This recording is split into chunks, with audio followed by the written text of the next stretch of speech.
A very good morning, everyone. So, today we will discuss the 2023 PYQs of the physical geology only. And one by one, we'll be covering till year 2020.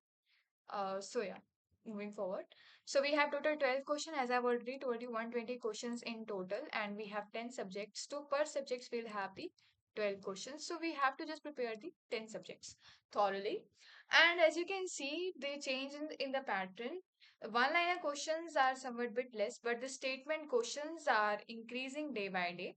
So what we need to do is we need to analyze the options very well and then look at the options available, answers available, and we have to use our presence of mind more than acquiring knowledge. So acquiring knowledge is a must, but using it in a perfect way is more important at this stage.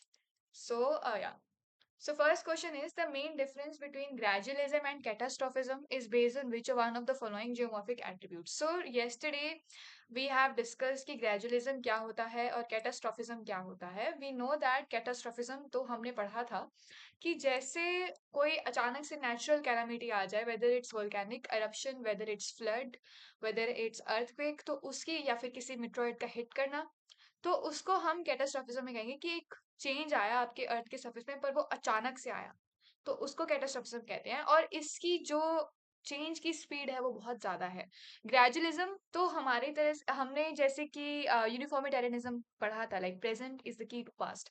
Gradualism एक उसका ही extension है जो कि हमें ये बोलता है कि स्लो प्रोसेस से चीजें जो हैं वो बनती है, whether it's sedimentation or something. तो gradualism is just an extension of our uniformitarianism. तो इन दोनों के बीच में मेन डिफरेंस क्या है?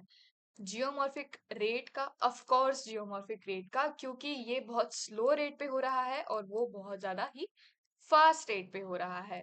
ठीक है, so this is the first answer, that is geomorphic rate. State no, law no, process no, nothing makes sense over here apart from the rate. Now we have the second option. So which one of the following processes played the most dominant role during evolutionary stage of the atmosphere in defining the present day oxygen concentration in the atmosphere? तो ये पूछ रहा है कि इन चारों processes में से सबसे डोमिनेंट, अब डोमिनेंट पूछ रहा है तो चारों ही प्रोसेस सही होंगे क्योंकि हमें उसमें से सबसे डोमिनेंट बताना है. तो उन इवोल्यूशनरी स्टेजेस में जैसे जैसे आपका एटमॉस्फेयर बना और प्रेजेंट डे ऑक्सीजन कंसंट्रेशन बढ़ी आपके एटमॉस्फेयर में, तो कौन सा मेजर ऑप्शन इसमें है?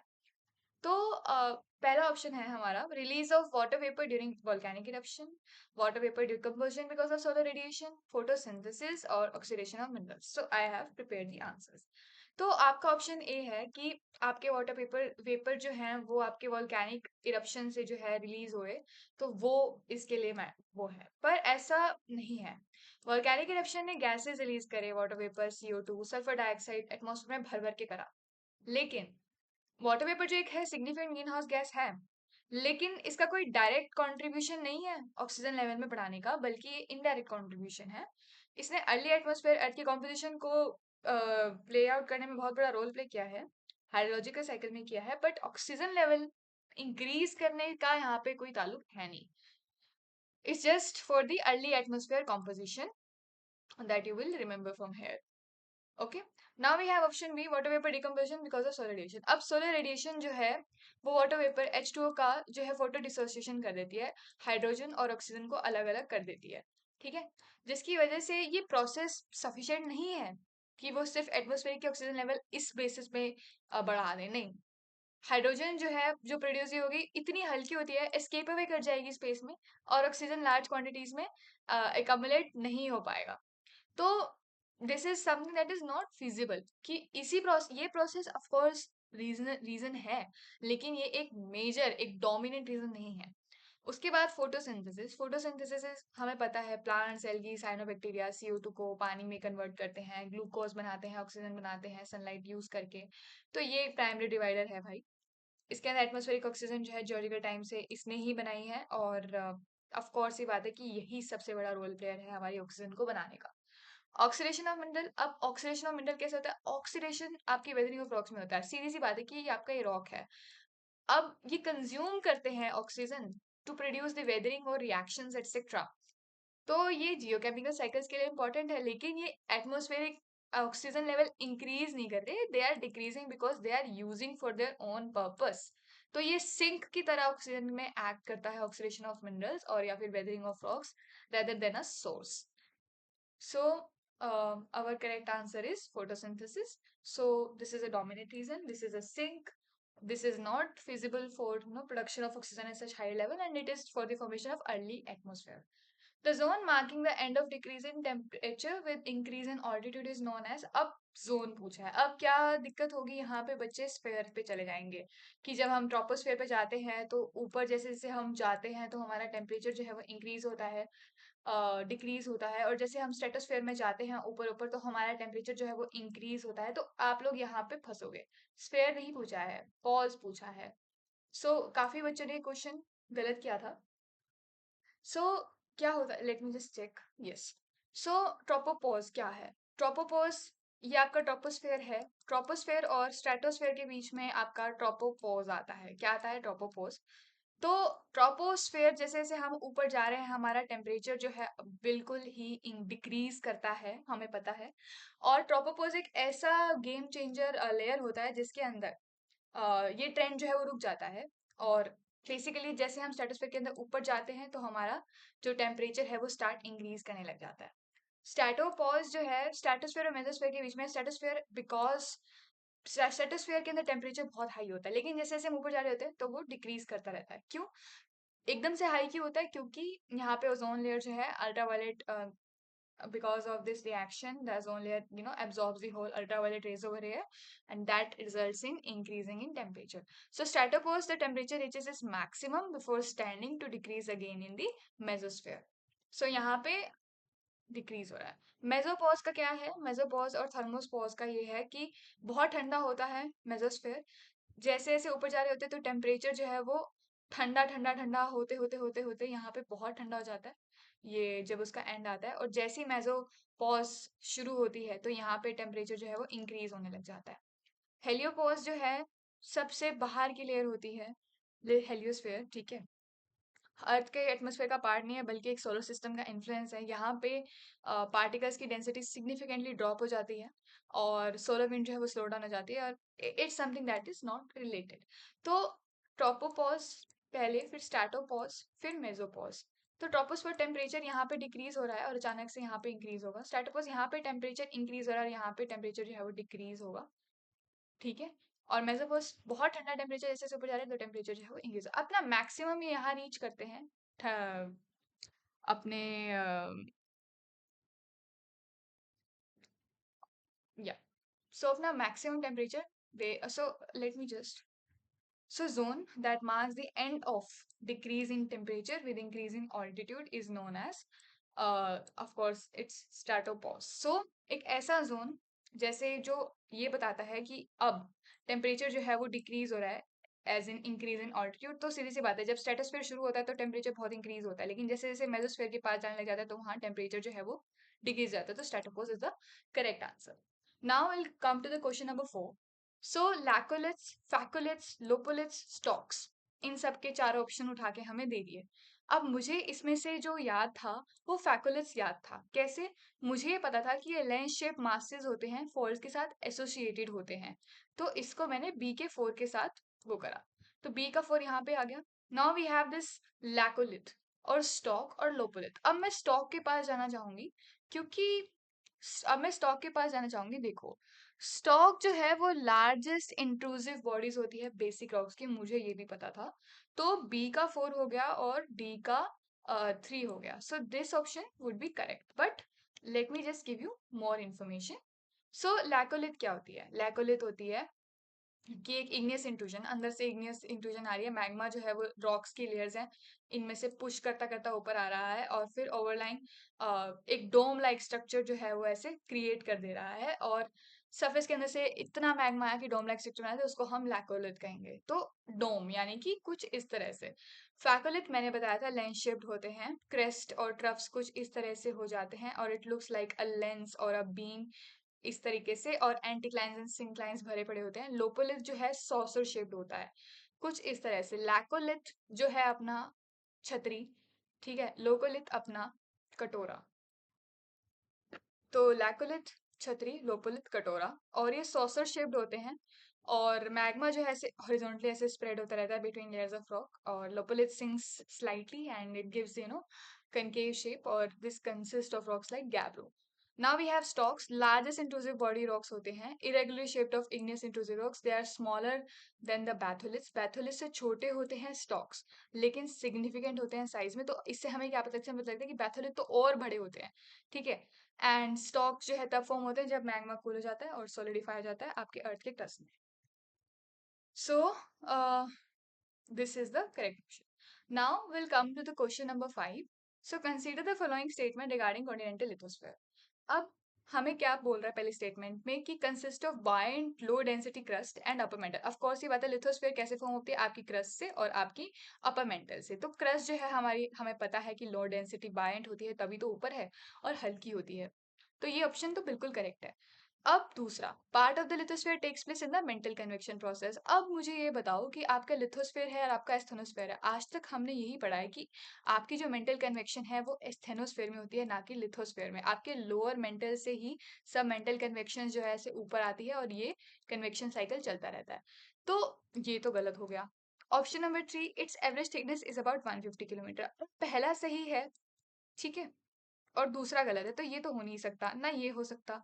और जब पहला सही है तो तीसरा तीसरा ही क्यों नहीं? तो पहला और तीसरा इसका करेक्ट आंसर है। अगर आपको ऑप्शन भी नहीं पता था तब आप ये करके लगा सकते हैं, अगर आपको एक दो के बारे में ही पता हो। अब क्रिटिकल टेम्परेचर, जिसकी so next question, the critical temperature at which all magnetic materials become non magnetic is non as. तो एक ऐसा टेम्परेचर जिसको पार करने के बाद सारे मैग्नेटिक मटेरियल नॉन मैग्नेटिक हो जाते हैं, उनकी जो मैग्नेटिक पावर्स होती हैं वो खत्म हो जाती है। So it's a Curie point. I knew it, but I will explain you the others as well. So yeah, first one let me explain you Curie temperature. Curie temperature कैसा temperature होता है जिसमें मैग्नेटिक मटेरियल अपनी permanent magnetism loose कर देता है और paramagnetic बन जाता है। सो ये टेम्परेचर जो है मैग्नेटिक मूवमेंट का, ये डिसऑर्डर होता है ड्यू टू थर्मल एनर्जी बढ़ गई, डिसऑर्डरेशन एंड दिस आपकी रैंडमनेस, डिग्री ऑफ रैंडमनेस बढ़ गई, तो उसकी वजह से आपका दिस परमानेंट डैमेज हो गया। ब्लॉकिंग टेम्परेचर क्या होता है? एक ऐसा टेम्परेचर जिसके नीचे मटेरियल्स जो हैं वो ब्लॉक्ड होते हैं और अपना टेम्परेचर जो है वो सॉरी अपनी डायरेक्शन जो है वो उसको चेंज नहीं कर पाते। और it is important in super magnetic materials but it doesn't refer to the temperature at which it. So blocking temperature आप लोग अपनी तरफ से भी एक बार पढ़ लीजिएगा। फेज ट्रांजिशन, इट्स इजी जब आपके states of matter like solid liquid जो है वो चेंज करते हैं एक मैग्नेटिक स्टेट से, लाइक फेरोमैग्नेटिक से पैरामैग्नेटिक में। तो क्यूरी टेम्परेचर और Curie point is an example of phase transition. जब आप फेरोमैग्नेटिक से पैरामैग्नेटिक, डायमैग्नेटिक सब चेंज होता है तो वो फेज ट्रांजिशन का पार्ट है, लेकिन ये एक ब्रॉडर टर्म है इसलिए इसको हम नहीं यूज कर सकते, क्यूरी पॉइंट पे यूज करेंगे। सेक्युलर वेरिएशन जो है लॉन्ग टर्म ग्रेजुअल चेंजेस होते हैं मर्थ के मैग्नेटिक फील्ड में over ranging from decades to 1000 years। बहुत कॉम्प्लेक्स मूवमेंट होती है मोल्टन आयरन की विद इन द अर्थ, और फिर वो मैग्नेटिक फील्ड जनरेट करते हैं, तो it's a secular variation.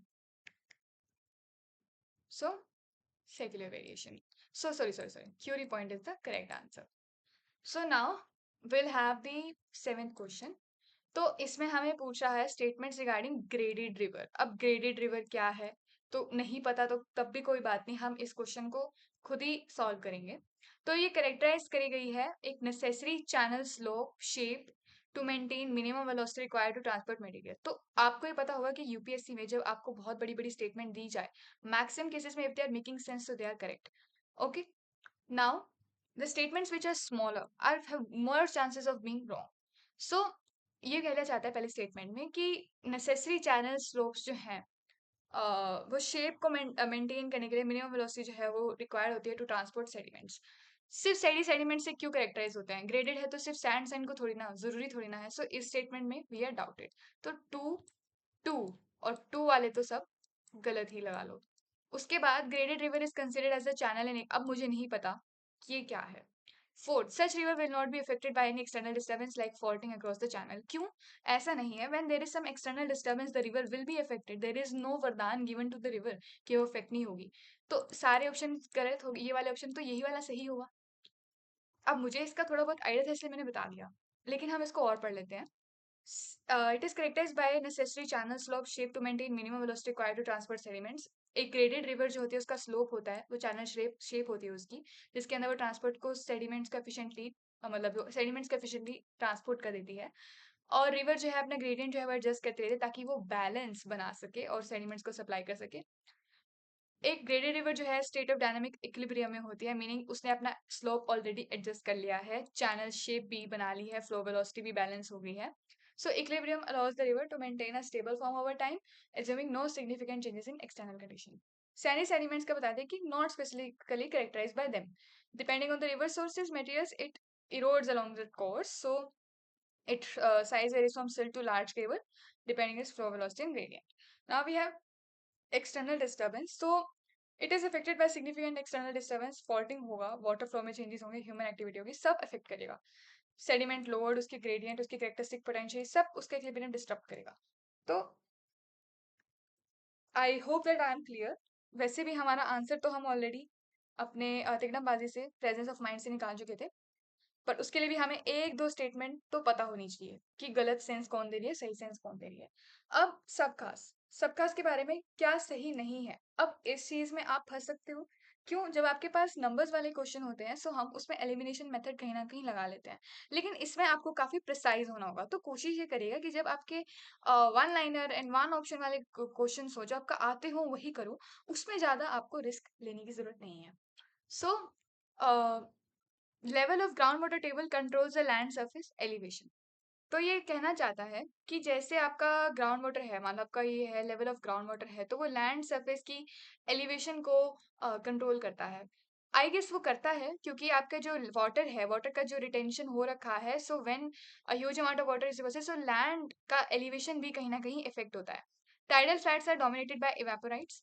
I guess they are dominated by evaporites as far as we know कि टाइडल एनवायरमेंट्स, टाइडल फ्लैट्स के अंदर ही आपको इवेपोराइट्स मिलते हैं। Constant wind activity of course यही रिस्पॉन्सिबल होती है आपके इवेपोराइट्स को यहाँ वहाँ उड़ाने के लिए। सब टाइडल एनवायरमेंट, तो सब tidal environment is wrong because we have the other type of environment called supratidal environment. So let me show you more information. So सब supratidal environment क्या होता है? एक आपकी हाई टाइड लाइन होती है, ठीक है? लेट मी टेल यू, सुप्राटाइडल होता है, फिर इंटरटाइडल होता है, फिर सबटाइडल होता है। Above high tide, between high tide, below high tide, low tide line, low tide lines line. Mostly dry, of course ये वाला सुप्राटाइडल अब हाई टाइड होगा, मोस्टली ड्राई होगा। सॉल्ट टॉलरेंट होगा तभी इवेपोरेट्स वहां पे आ गए हैं। और वेजिटेशन थोड़ा बहुत, थोड़ा बहुत। तो ये एक ऐसा जोन होता है जो कि सबमर्ज नहीं होता सी वाटर के अंदर।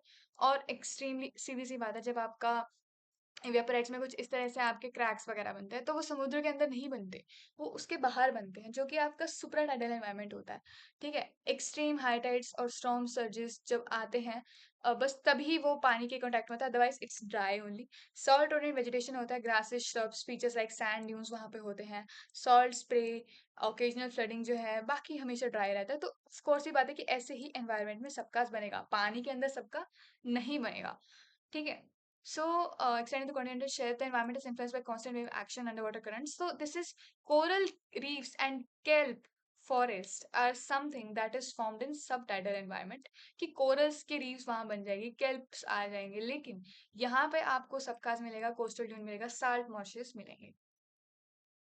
So, the this is not the correct option, so it will be the answer. Now we have to consider the following statement regarding incised meander. सीधी सी बात है, incised कोई चीज जो है वो कुरेद रही है, इंसाइज कर रही है। meandering river कुछ इस तरह से ऐसे आ रही है, इंसिजन कर रही है, हटा रही है, इरोजन कर रही है, तो डिपोजिशनल फीचर तो हो ही नहीं सकता ना। तो वन यहाँ पे गलत हो गया और वन यहाँ पे गलत हो गया। It represent relative drop in base level, जब इंसाइज करेगी तो बेस लेवल तो 100% ड्रॉप होगा ही। and it generally flows in steep, narrow bedrock valley. Of course, these we have this braided river. Braided river जो है वो आपके steep, narrow valleys, bedrock valleys में नहीं बनते, ये आपके बहुत ही ज्यादा ऐसे flood plain kind of चीजें बनते हैं। तो जब कोई चीज steep, narrow, bedrock valley होगी तो वो flood plains के साथ कैसे associated होगी? तो 2 and 3 is the correct answer. We had to choose between it and we knew it कि it is not something that is steep, narrow. It can't be associated with flood plains, so this will be wrong.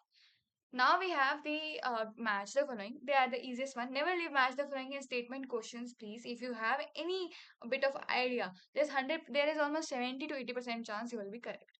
Now blind valley. I knew one thing that hanging valley जो है वो glacier के साथ ही होगी और Lewis जो है वो आपके विंड के साथ होगा। तो B का 4 और D का 2, तो B का 4 और D का 2. So this will be the correct answer. अब ब्लाइंड वैली जो है इसके हिसाब से we have it's in ground water. अब मैं आपको बता देती हूँ कि आपका एक कास्ट टाइप ऑफ एनवायरनमेंट होता है ग्राउंड वाटर के अंदर, जिसके अंदर कैल्शियम का डिसोल्यूशन जो है वो बहुत बड़ा रोल प्ले करता है. तो जो लाइमस्टोन्स हो गए, ये सब हो गए, तो ब्लाइंड वेल ऐसा होता है कि पानी जो है कभी कभी इतना तगड़ा इरोजन कर देता है कि यू डोंट नो कि there is a huge valley behind where you are walking. So that is known as blind valley. Hanging valley it's glacier. Incised valley of course ही बात है, इंसिजन यहाँ पे आ गया है, मेंडर यहाँ पे आ गया. तो यहीं से हम लोग पता लगा लेंगे कि it's river. Loess is with the wind. इसके अंदर सिल्ट का कॉम्पोजिशन होता है and there is no perfect size distribution. They're almost of the same size. Now we have the 11th question. 11th question is bit of a numerical. इसको देख के आप लोग घबरा जाएंगे कि हाँ न्यूमेरिकल है. नहीं, ऐसा नहीं है. बेसिक मैथमेटिक्स यूज करना है. नो चेंज तो हो ही नहीं सकता. अब मैं आपको क्वेश्चन पढ़ती हूँ कि एक क्यूब है. उस क्यूब का एक डायमेंशन 2 मीटर है, तो इस क्यूब का जो वॉल्यूम है तो वो 8 होगा. 8 मीटर क्यूब. और हमें पता है कि सरफेस एरिया क्या होता है क्यूब का, 6a². तो 6 तो उतना ही रहा और a अपना था 2, तो 4. तो 6 4 हमारा इसका सरफेस एरिया है. अब आपको ही पता होगा कि अगर हम किसी भी चीज को तोड़ते हैं छोटे छोटे पीसेस में, तो उसका सरफेस एरिया ऑफ कोर्स ही बात है बढ़ेगा. तो उसने बोला है कि हमने इसको 8 क्यूब्स में तोड़ दिया और हर एक की डायमेंशन 1 मीटर रख दी. तो अब उसके सरफेस एरिया में क्या चेंज आएगा, तो नो चेंज तो हट गया. और surface area will change to 1.5 time. तो ये वाला ऑप्शन तो पहले कट गया. अब हमें इन तीनों में बताना है क्या होगा. तो मैंने इसका तो 24 निकाल दिया. अब मुझे क्या करना है कि अब उसने मुझे बोला है कि वॉल्यूम तो की तो अभी हमें जरूरत ही नहीं पड़ी. उसने मुझे बोला कि टोटल 8 है, तो 8 से पहले मल्टीप्लाई कर दिया, 6 को ऐसे रख दिया. और ए यहाँ पे जो है हमारा 1 मीटर है, तो 1 का स्क्वायर, तो 6 8 48. अब 24 से 48 आया तो सीधी सी बात है डबल हुआ. डबल हुआ तो हमारा answer surface area will be doubled. Now we have last question. In basaltic terrain, which one of the following clay minerals will be present in low mean annual rainfall? आपको clay minerals का बहुत ज्यादा पता होना जरूरी है. हर बार exam में इनसे क्वेश्चन जरूर आता है. ओके.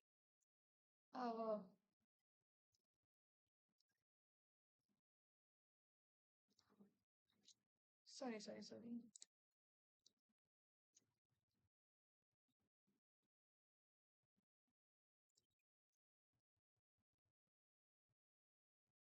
हम्म.